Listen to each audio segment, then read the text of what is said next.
Introduction. Gregory and Stokes.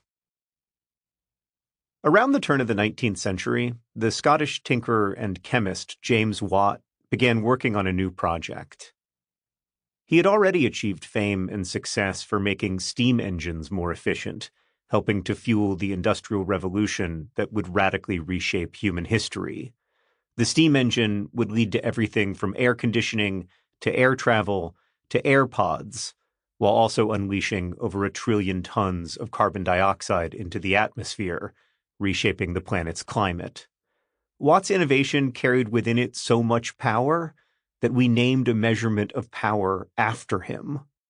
Watt also made other important contributions to the human collection of tools and knowledge, inventing a machine that could copy sculptures and developing new strategies for manufacturing chlorine to bleach textiles.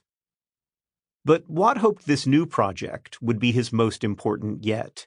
He became obsessed with finding some kind of chemical solution to treat the lung disease known to physicians as phthisis.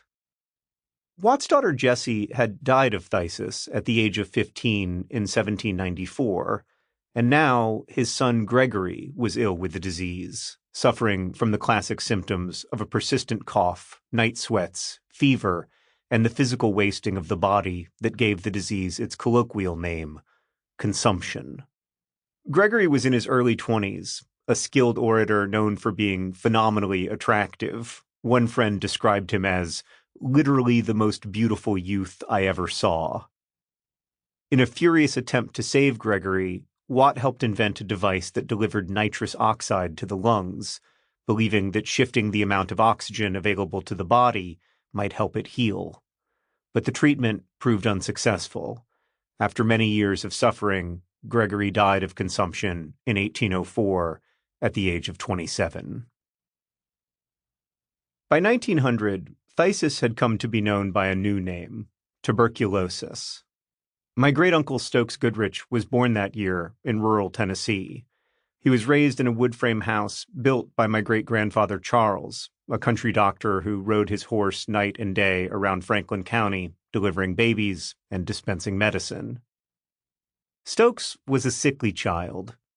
In those days, and in these ones too, I suppose, it was common to connect illness to some kind of deficiency, failure, or past mistake. A physician might conclude, as one German doctor did in the early 18th century, that a woman's life-threatening illness was brought on by a dog which barked loudly at her. For baby Stokes, being given coffee and sweets by a family friend was thought to be the inciting incident. Thereafter, Stokes developed the worst case of typhoid fever I ever saw recover, my great-grandfather later reported in a short memoir he wrote for our family. In 1918, when Stokes was 18, he again nearly died during the great influenza pandemic when he became ill while working at a munitions factory. He survived, and in 1920 went to work for Alabama Power and Light, laboring as a lineman. As the 1920s progressed, Stokes experienced frequent bouts of what he hoped might be bronchitis, but the stubborn cough would not go away, and eventually, after coughing up blood, he sought medical attention.